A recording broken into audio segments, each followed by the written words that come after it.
Clinton Yates. This is Parker Bell. We are back with another episode of Blue Review. As always, the Blue Review is presented by Los Angeles International Airport.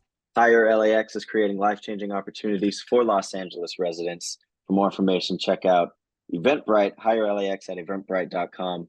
So see why. This weekend's been crazy, man. Tropical storm Hillary hit us. Yeah.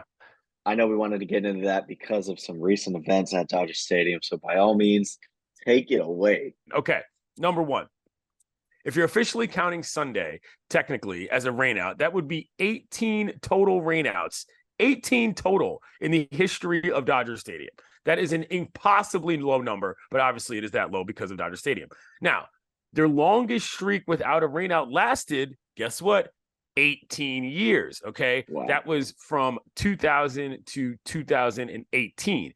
Most of these rainouts, by the way, have come in April, okay? Now, the thing about that is that, again, it's August. So in April, you still got time to make up games. This is not necessarily the case, even though they managed to do it. Now, one of the stats that really, really wilds me out is that the most recent rainout they had was 23 years ago on April 17th in the year 2000, to quote Conan O'Brien. What were you doing in April 2000, how old were you and what was your life like? April of 2000, young Parker was dressed up in a suit for preschool to take photos.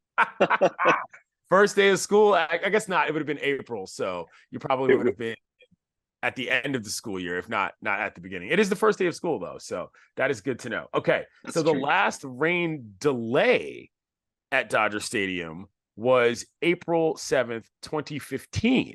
Can you guess who the starters were that year? I believe I have this right. The starters, 2015. Are we talking Ethier years, or am I a little too? No, you're a little early. You're a little late on that. There are other questions that will relate to Ethier coming soon. Oh gosh. Starters were both all-stars. It was Zach Greinke and Tyson Ross. It was the Dodgers against the Padres, I believe. No, or was yeah, Ross. Go ahead. Yes. And so, okay. So now it was also the first. Now that was the last rain delay. It was the first rain delay since May 23rd, 2008, where I will do the great bit known as name some guys, which I absolutely love to do because this roster is incredible. Batting first, Juan Pierre playing left field. Batting number two, you guessed it, Andre Ethier, because that is fantastic. Other notables on this list, Jeff Kent was playing second base at that point. My brother James Loney was at first. Matt Kemp was in center field. This would have been, I'm guessing this is post Rihanna, I think. And Andrew Jones was on that team as well, by the way. That I believe was managed by Joe Torre. So that was an excellent moment in Dodgers history. Now, there's some other stats about this that are pretty wild as well. April 21st, 1967. Good year. That was the first ever postponement due to rain. The Dodgers were going to play the Cardinals. That snapped a streak of 410 straight matchups in which the Dodgers had not had a rainout. And this is where the things get actually pretty crazy.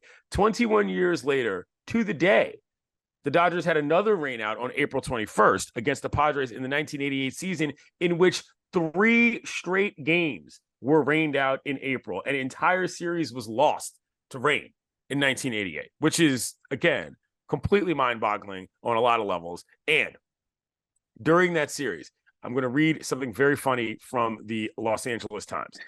Dodgers players were getting cabin fever during Thursday's rain delay. One player rummaged around the trainer's room for props and finally emerged onto the field wearing flippers, a snorkel, and carrying a kickboard. Manager Tom Lasorda said the Dodgers would not make up one of the games against the Padres, one or any of the games against the Padres, because there was a league rule against breaking up teams for more than 19 straight. That player was a guy named Danny Heap, an otherwise completely unknown dude who is now the head coach at Incarnate Word, which is some random baseball school outside of Houston. But yes, I would have loved to see a picture of that on that day. And the last one, and certainly not least, on April 12th, 1976, Los Angeles Dodgers first baseman Steve Garvey.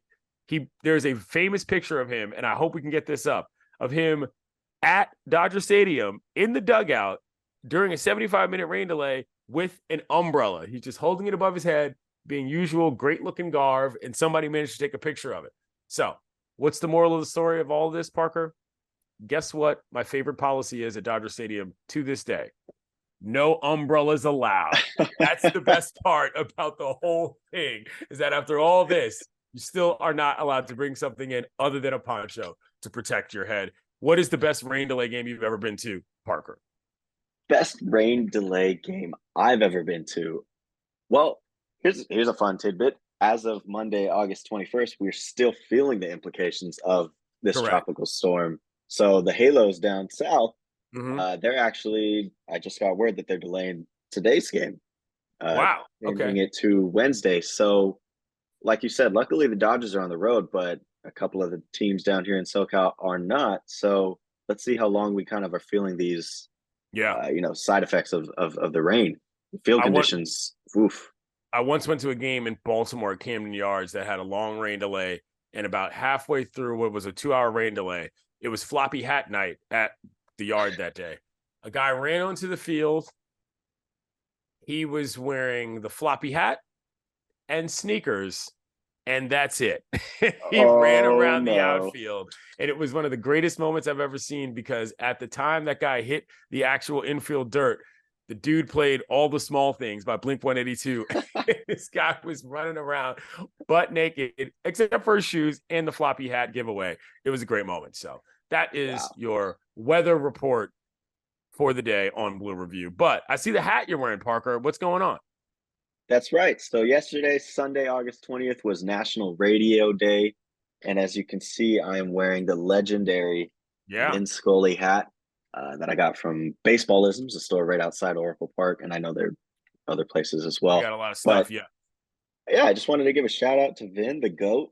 And of course, to all my colleagues and friends over in the ESPN LA area and just all over, everybody working in radio. It's a underrated business, and I appreciate what everyone does. I hope to get into it one of these days. So, well, absolutely. On air is not the only way to work in radio, but it's something I've had the pleasure of doing. I started way back at a station called WMOH in Hamilton, Ohio, that was outside of Cincinnati, where I went to college, and worked my way on through. Let's try to see if we can play the call sign game, WMOH, and then back in DC, I was on WPFW. Then proceeded to do a couple of things on, let's see, I was going to work for a station called WJFK, which is now The Fan. And then I decided to start working at a newspaper. So then I started doing stuff on WTOP. And then from there, went to ESPN Radio. From there, found myself in Los Angeles at ESPN 710. There's some other bumps and bites and bruises along the way, but that's how it goes in the business. And of course, I'm happy to be here as well. So thanks to everybody. Thanks to LAX. Thank you, Parker. And stay dry out there, Southern California. Don't swim in floodwaters. They are very dangerous and murky and disgusting. It's a bad idea. Talk to you soon.